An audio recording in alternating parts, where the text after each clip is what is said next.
All right, let's dive in. Today we're going to be exploring Florence Scovel Shin's The Game of Life and how to play it. Ah, cool. Yeah, I think it's going to be pretty fascinating. Definitely. We've got chapters 1 through 10 from the Wealth Creation Library audiobook on YouTube. Okay. And yeah, we're going to be kind of unearthing some powerful principles, I think. Are you ready to unlock the secrets to spiritual living and see how this game actually works? Absolutely. I mean, Shin's work, it's pretty unique, and it's it's resonated with people for over a century. Yeah. And it's really about understanding and working with these universal laws to really achieve our goals. Yeah, it feels like we've been handed a rule book. Yeah. You know, it's not just like we've been thrown into the chaos of life. Right. So Shin's big idea is that life isn't a battle, but a game. Yeah. That's a pretty bold statement. It is. What do you think the deeper meaning behind that is? Well, I think it's about just like we have laws of physics that govern like the material world. Yeah. There are also spiritual laws that govern our inner world and how that manifests in our external reality. Oh, well. Think about it this way. You can't design a skyscraper without understanding, gravity, right? Right. So, building a fulfilling life requires a similar understanding of these spiritual principles. Okay, so it's about working with these universal forces instead of like struggling against them. Exactly. I'm curious about this rule book she provides. Right. What are some of the key principles that we should be aware of? Well, one of the foundational principles is the concept of reaping what you sow. Mm-hmm. It's that biblical wisdom. Yeah. Whatsoever a man soweth, that shall he also reap. Right. It's essentially saying that your thoughts, your words, your actions, they're like seeds planted in the garden of your life. Okay. And those seeds will eventually bear fruit, whether you're consciously tending to them or not. Okay, so we need to be mindful of the seeds we're planting. Exactly. I like that analogy. Yeah. That makes a lot of sense. Yeah. But how does this idea of a game connect with her emphasis on the power of the subconscious mind? Well, think of the subconscious as the fertile ground where those seeds are taking root, right? Okay. It's the storehouse of our deepest beliefs and images, Okay. The conscious mind is like the gardener kind of tending the surface, but the real power lies in the unseen depths of the subconscious. So we could be like consciously trying to plant positive seeds. Yeah. But if our subconscious is full of limiting beliefs, those are the ones that might actually take root instead. Exactly. One of the most striking examples that Shin uses is the story of the woman who joked herself into poverty. What? Yeah, so this woman had a habit of saying, I'm so tired of things, I wish I lived in a trunk.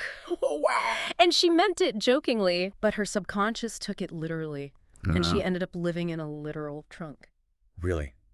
Wow, that's a powerful example of how our subconscious doesn't really distinguish between like what's said in jest and what we truly believe. It doesn't. That's kind of scary. It is. So how do we even begin to like identify these subconscious beliefs? Well, you have to start paying attention to your self-talk, the stories you tell yourself about, who you are, what you're capable of. Yeah. Are you constantly putting yourself down? Right. Are you focusing on what's lacking?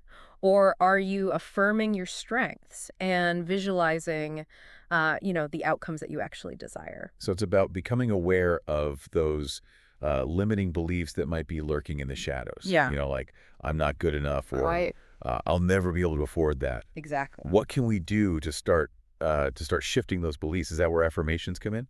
Absolutely. Affirmations are they're like positive seeds that we can plant in the fertile ground of the subconscious. Okay. By repeating statements aligned with our desired outcomes, we gradually reprogram those deep-seated beliefs. So it's not just like positive thinking. It's about choosing specific words and phrases that will create a new like blueprint for our reality. Exactly. Okay, so let's talk prosperity. Okay. What exactly does she mean by that? Well, Shin links prosperity not just with material wealth, but also with a deeper spiritual understanding. It's about the belief that the universe is abundant, and that we can access this abundance through our thoughts, our beliefs, and our actions. So it's not about like chasing wealth. It's about creating an inner state of abundance that then manifests in our outer experience. Exactly. It's about recognizing that we're not separate from this infinite supply. Yeah. We're actually immersed in it.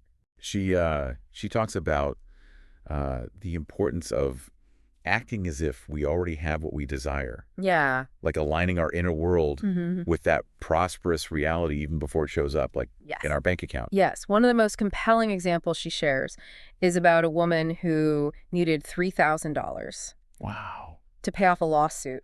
Good. But she had very little money. Mm-hmm. And but despite this, she decided to act rich.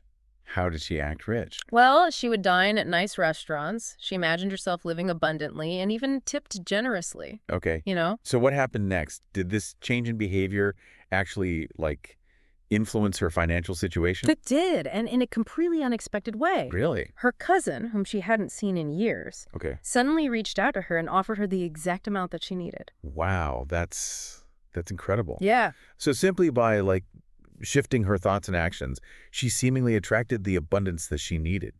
That's a really inspiring example. It is. Now, for our listeners who are, struggling financially or maybe just feeling a sense of lack, what's like a concrete first step that they can take to start shifting their energy around money? Well, start by getting really honest with yourself about your beliefs about money. Okay. Do you believe you are worthy of wealth? Mm-hmm.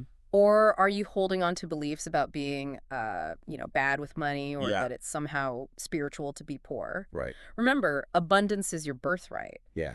But you have to clear those mental and emotional blocks that are preventing you from receiving it.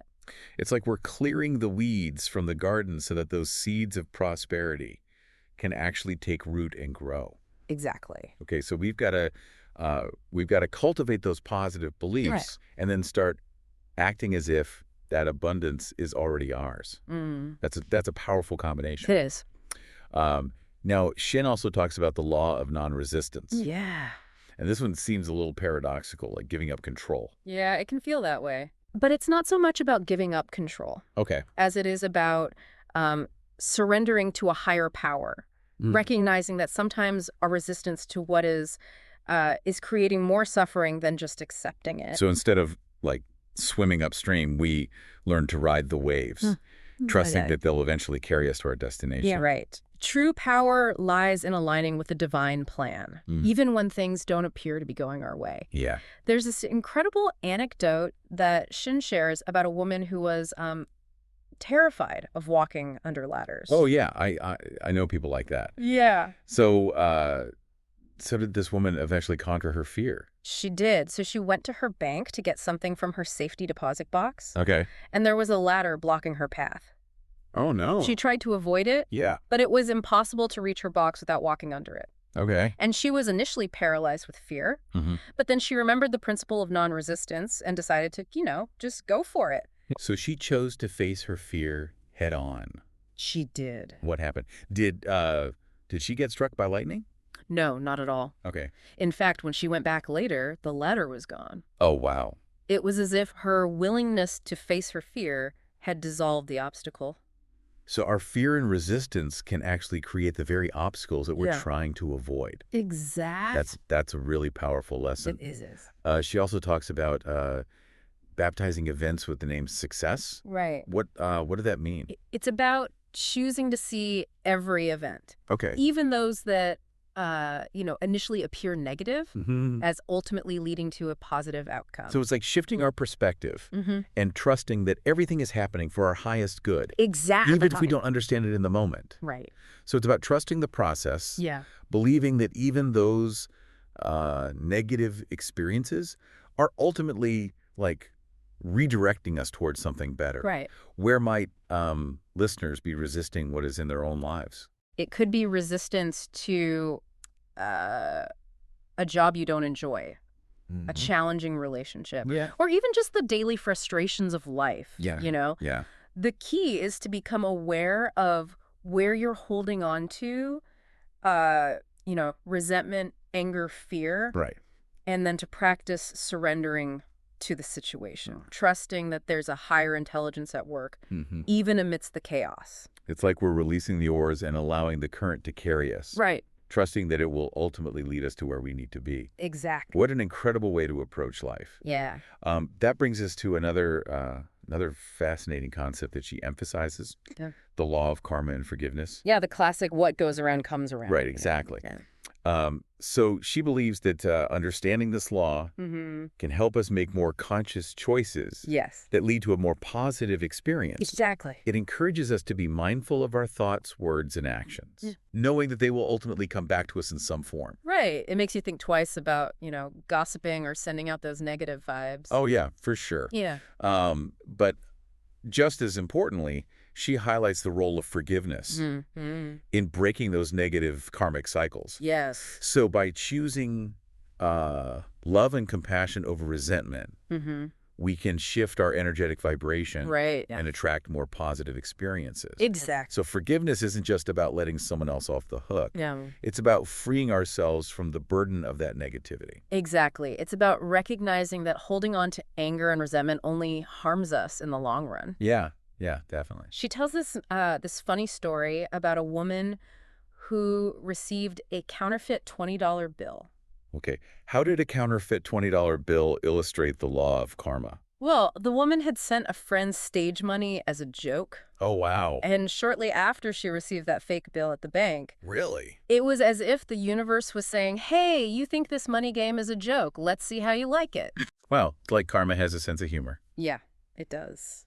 That's a great reminder to be mindful of our actions, even those that we intend lightheartedly. What are some areas where our listeners might be holding on to grudges or resentment that could be blocking their own happiness? It could be anything from, past hurts inflicted by others to self-judgment and guilt. Okay. The key is to start by identifying those areas where you're still, harboring negativity, and then to practice forgiveness, both for yourself and for others. Okay. It's about releasing that emotional baggage and opening yourself up to a lighter, more joyful existence. It's like decluttering our emotional closets, getting rid of the things that no longer serve us. Exactly. So we can make space for something new and beautiful. Right. That's a great analogy. It is. Now, speaking of new and beautiful, Shin also emphasizes the importance of intuition and divine guidance, right? Absolutely. She believes that we all have access to an inner wisdom that transcends our rational minds. Okay. Sometimes the most illogical path is actually the one that leads us to our highest good. You mean that gut feeling we sometimes get? Yeah.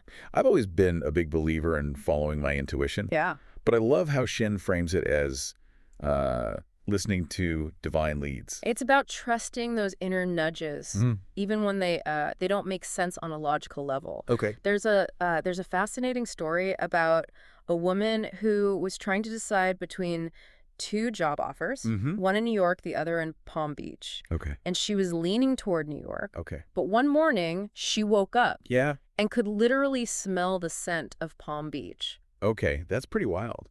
It is. What did she do? Well, she trusted her intuition, even though it seemed irrational, and took the Palm Beach job, and it turned out to be the perfect fit for her. So it's about paying attention to those subtle whispers. Yeah. Those seemingly random occurrences that actually hold like a deeper meaning. Right, those aha moments. Yes. Like when you randomly bump into someone who has the exact information that you need, right. Or you stumble upon a book that speaks directly to your soul. It's like those breadcrumbs leading us along the path. Exactly. Okay, I like that. Shin encourages us to look with wonder at that which is before you.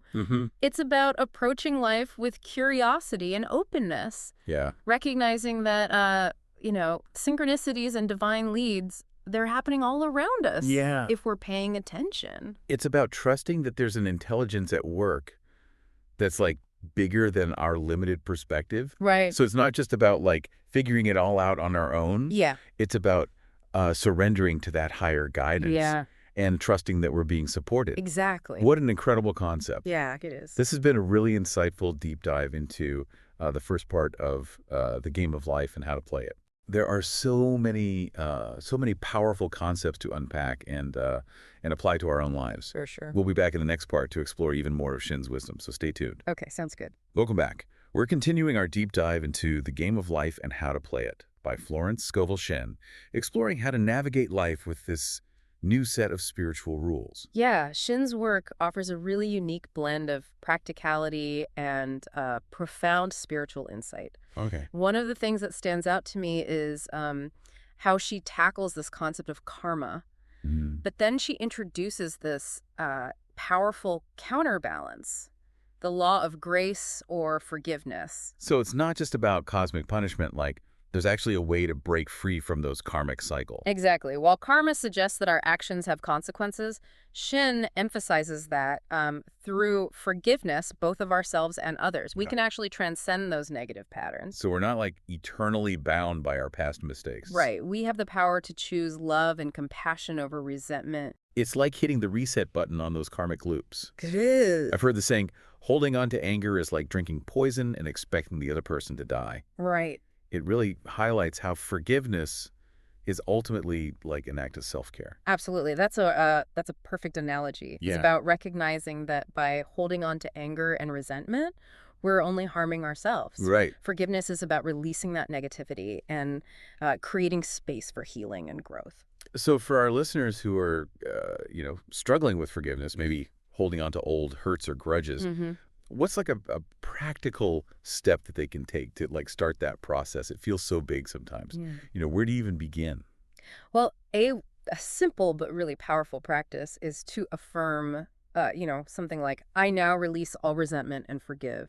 Name of person or situation. Okay. You can even visualize like cutting the cords of attachment to that negativity, allowing it to dissolve and dissipate. Yeah. The key is to remember that forgiveness is a process. Yeah. It's not just a one-time event. Right. It takes time and consistent effort. Yeah. But the rewards are immeasurable. It's like we're clearing out the emotional cobwebs. Yeah. Making space for lighter, more joyful energy to flow through. Exactly. That's this idea of creating inner harmony really resonates with me. Yeah. Does Shin talk about how that inner harmony connects with our ability to like attract what we desire in life? Absolutely. Shin emphasizes that our outer world is a reflection of our inner world. Okay. So if we want to attract love, abundance, or success, we need to cultivate those qualities within ourselves first. This connects with her concept of perfect self-expression, doesn't it? Yes. It's not just about achieving external goals. It's about aligning with our true purpose and letting our unique gifts shine through. Exactly. Shin believes that each of us has a divine design, a unique path we're meant to follow that brings us fulfillment and joy. And it's about discovering and expressing our authentic selves, allowing our talents and passions to guide us. So less about like finding ourselves and more about creating ourselves. Right. Like expressing that unique blueprint that's already within us. Exactly. Okay, now I'm sure some of our listeners are wondering, like, how do I actually discover that divine design? How do I know when I'm on the right track? Well, Shin offers this really powerful affirmation. Infinite Spirit, open the way for the divine design of my life to manifest. Let the genius within me now be released. Let me see clearly the perfect plan. Okay. It's about surrendering to a higher power, trusting that we're being guided towards our highest good. So it's a combination of like inner work, tapping into our intuition and trusting that inner guidance. Yeah. And then also being open to those external signs and opportunities that are presented to us. Exactly. What kind of signs should we be looking for? Are we talking like burning bushes here? No, not necessarily. It's often more subtle than that. Remember the woman who smelled Palm Beach? Right. Sometimes our intuition speaks to us through our senses, through dreams. Okay. Or even through seemingly random events that feel oddly significant. Those aha moments, Yeah. like when you randomly bump into someone Right. who has the exact information that you need. Yeah. Or you stumble upon a book that speaks directly to your soul. It's like those breadcrumbs leading us along the path. Yeah, exactly. Shin encourages us to look with wonder at that which is before you. Mm-hmm. It's about approaching life with curiosity and openness, Okay. recognizing that synchronicities and divine leads are happening all around us Yeah. if we're paying attention. It's about trusting that there's an intelligence at work that's bigger than our limited perspective. Right. So it's not just about figuring it all out on our own. Mm-hmm. It's about surrendering to that higher guidance and trusting that we're being supported. Right. What an incredible concept. Yeah, it is. And that brings us to another powerful tool that Shin highlights, the power of affirmations. Yes, it's about, consciously choosing the words that we use to shape our reality. I love how she moves beyond just like thinking positive Mm. and really emphasizes the creative power of our words. Mm-hmm. So it's not just wishful thinking, it's about actively speaking our truth into existence. Exactly. She gives a specific affirmation for attracting prosperity. God is my unfailing supply, and large sums of money come to me quickly under grace in perfect ways. Yeah. I love how she emphasizes perfect ways, making sure that abundance arrives in a way that aligns with our highest good Right. and doesn't harm anyone else. Exactly. It's about aligning our desires with integrity and ethical principles. Now, Shin also talks about denials, Yes. which are essentially affirmations phrased in the negative. Right. So it's about actively rejecting the negative thoughts and beliefs Yeah. that are holding us back Mm-hmm. and creating space for those more positive ones to take root. Exactly. For example, if you're struggling with fear or anxiety, you might affirm, I deny the appearance of fear. It is unreal and therefore cannot register in my consciousness. So we're not like suppressing those negative thoughts. No. We're consciously choosing to replace them with more empowering ones. Right. This whole approach to life feels incredibly empowering, It is. but also a bit daunting. Yeah, I can see that. It's a lot of responsibility, taking ownership of our thoughts, our beliefs, our actions, Yeah. knowing that we have the power to manifest our desires Mm-hmm. for better or for worse. Right, it's true.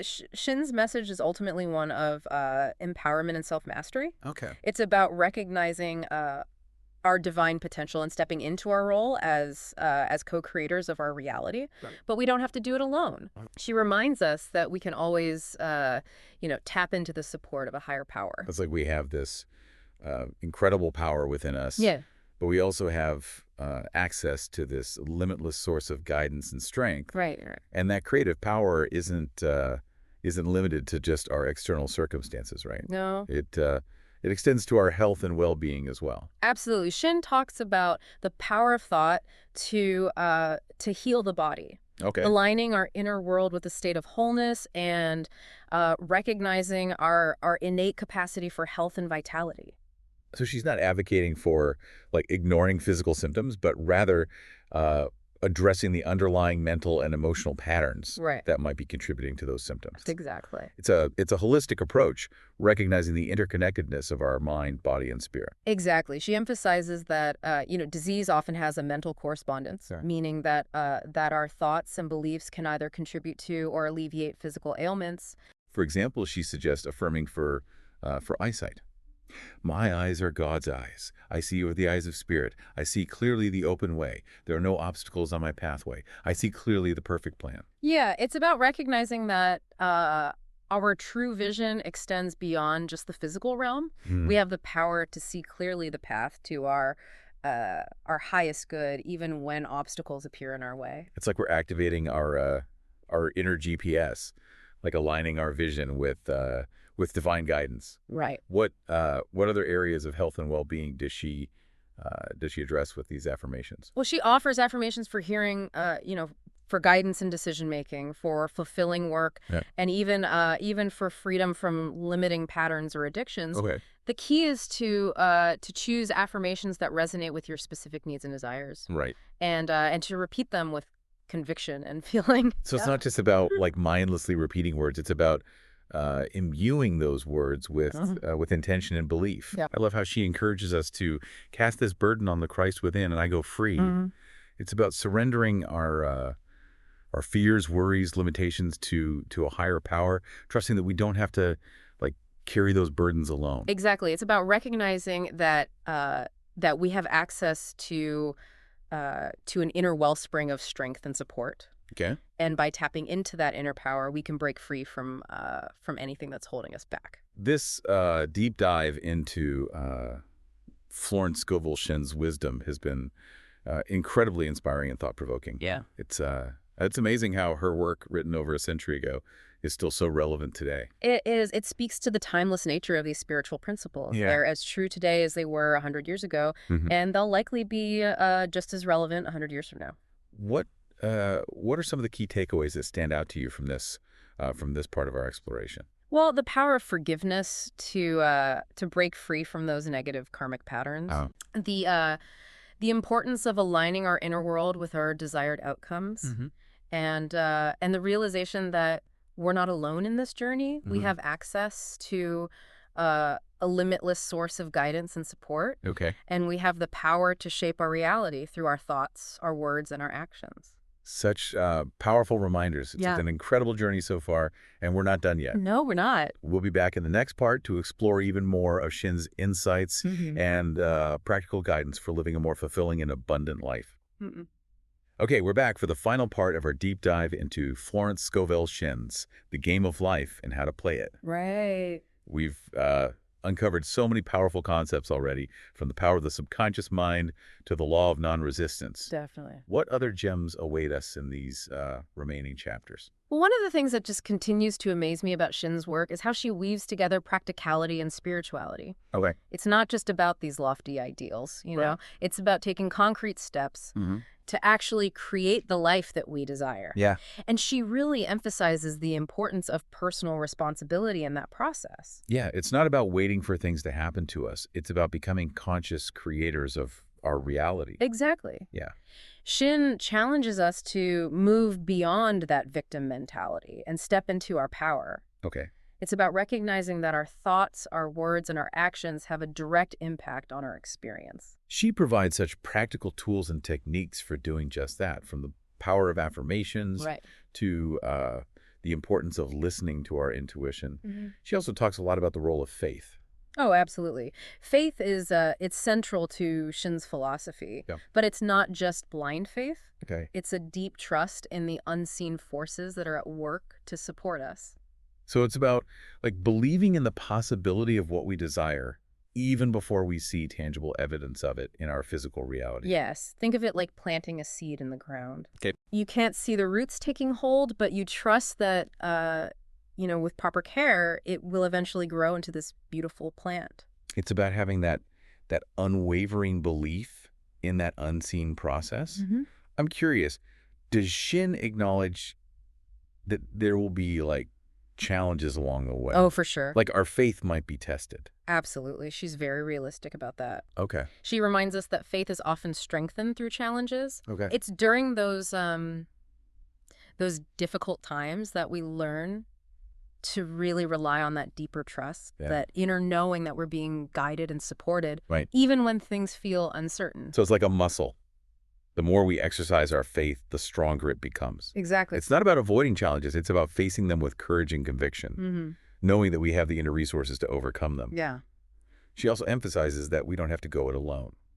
Right. Shin reminds us that we can always turn to a higher power for guidance and support, whether we call that God, the universe, or simply a higher intelligence. It's like having a cosmic backup team. Yeah. Cheering us on. Yeah. And offering a helping hand when we need it most. Exactly. And one of the simplest ways to connect with that higher power is through gratitude, isn't it? Absolutely. Gratitude is a powerful practice that shifts our energy and opens us up to receiving more blessings. It's about acknowledging the good in our lives, even amidst the challenges, and appreciating the abundance that already surrounds us. She often uses the phrase infinite spirit when referring to this higher power. Right. What's the significance of that term? Well, I think it speaks to the limitless nature of this creative force, the boundless potential that resides within each of us and within the universe itself. Okay. It's a reminder that we're not separate from this power, We're actually expressions of it. So it's about recognizing our inherent connection to this infinite source of wisdom, love, and creativity. We're not just tiny specks in this vast universe. We're integral parts of this magnificent whole. Right. That's a pretty profound realization. It is. And it can be incredibly empowering to remember that we have access to that infinite intelligence whenever we need it. Yeah, it's there to guide us, support us, and inspire us to live our lives to the fullest. This deep dive into Florence Scovel Shin's The Game of Life and How to Play It has been a truly transformative experience. Absolutely. Her work offers such a unique blend of spiritual wisdom and practical guidance for creating a life of purpose, abundance, and joy. I agree. Her work is a timeless treasure, a reminder that we have the power to shape our reality through our thoughts, our beliefs, and our actions. It's not about passively accepting whatever life throws our way. It's about consciously choosing to create a life Right. that reflects our highest aspiration. Exactly. It's about recognizing that we're not just players in the game of life, we're actually the game creators. We have the power to design the rules, choose the characters, and create a winning outcome. And remember, as Shin reminds us, the universe is always conspiring to support us in fulfilling our dreams. It is. It's simply up to us to align ourselves with that flow of abundance and possibility. Absolutely. What an inspiring thought to end on. Thank you for joining us on this deep dive into the wisdom of Florence Scovel Shinn. Yeah, thanks for having me.